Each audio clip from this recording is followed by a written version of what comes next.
कुनै कुनै प्रेम कानुनी कागजभन्दा धेरै गहिरो हुन्छ। कुनै कुनै सम्बन्ध दस्तखत र साक्षीभन्दा धेरै साँचो हुन्छ। कुनै पनि कानुनले वैवाहिक जीवन त तोड्न सक्छ, तर प्रेमलाई तोड्न कहिल्यै सक्दैन। किनकि प्रेम कानुनको दायरामा बाँधिदैन, प्रेम त आत्माको भाषा हो।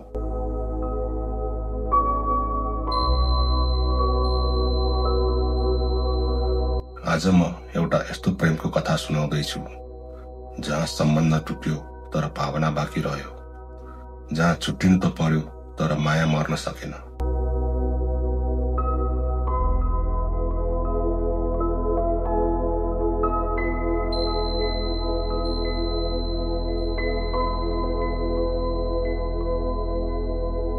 हामी जब पहिलो पटक भेटिएका थियौं, हामीले प्रेमको योजना बनाएका थिएनौं, न भविष्य सोचेका थियौं, न बिछोडको डर पालेका थियौं।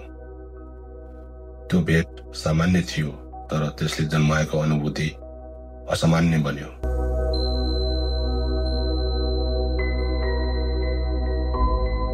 तिम्रो आँसो मेरो दिनको सुरुवात बन्यो, तिम्रो मौनता मेरो चिन्ताको कारण बन्यो। हामी एक अर्काको बानी बन्दै गयौं, बिस्तारै एक अर्काको आवश्यकता बन्यो।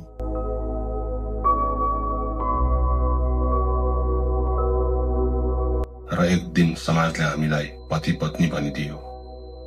कागजमा लेखिएको त्यो सम्बन्धलाई हामीले सम्मान गर्यौं, कर्तव्य निभायौं, जिम्मेवारी सम्हाल्यौं।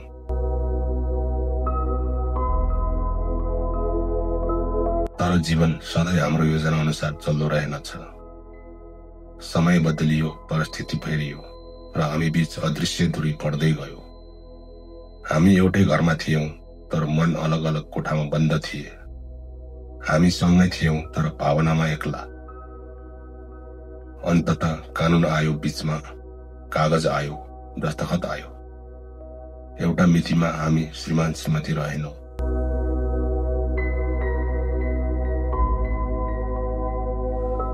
सबैले भने अब सकियो, अब तिमीहरू अलग भयो।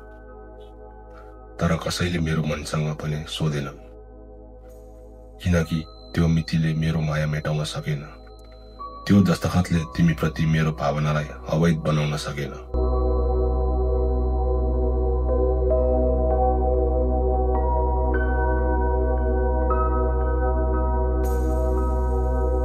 कानुनले हाम्रो विवाह तोड्यो, तर तिमीलाई सम्झने अधिकार भने मबाट खोज्न सकेन।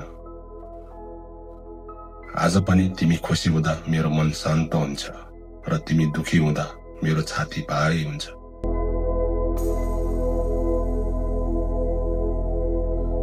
म तिमीलाई अब आफ्नो भन्न त सक्दिन, तर तिमीलाई पराई पनि भन्न सक्दिन। किनकि प्रेम स्वामित्व होइन, प्रेम त समर्पण हो। प्रेम साथ रहनु मात्र होइन, प्रेम त अलग भएर पनि मुटुमा राख्नु हो। हामी सँगै छैनौं, तर हाम्रा सम्झनाहरू अझै सँगै छन्।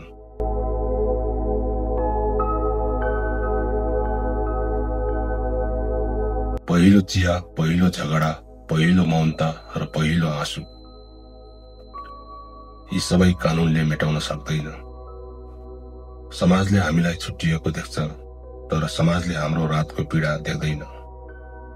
समाजले हामीलाई असफल भन्छ, तर समाजले हाम्रो प्रयास गन्दैन। सायद हामी जीवनसाथी बन्न सकेनौं, तर हामी प्रेमी भने अझै बाँकी छौं। र यही नै प्रेमको सुन्दरता हो।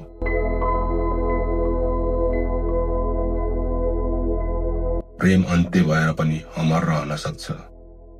यदि तिमीले आज कसैलाई माया गर्छौ भने सम्बन्धको नाम भन्दा पनि भावनाको मूल्य बुझ। किनकि कानुनले सम्बन्ध त तोड्न सक्छ, तर साँचो प्रेम तोड्न कहिले सक्दैन।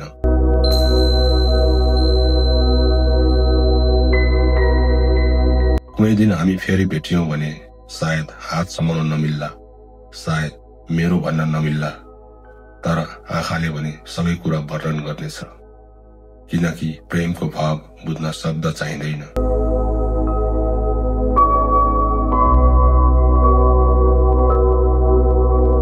कुनै पनि कानुनले वैवाहिक जीवन त तोड्न सक्छ, तर प्रेमलाई सक्दैन, कहिल्यै सक्दैन।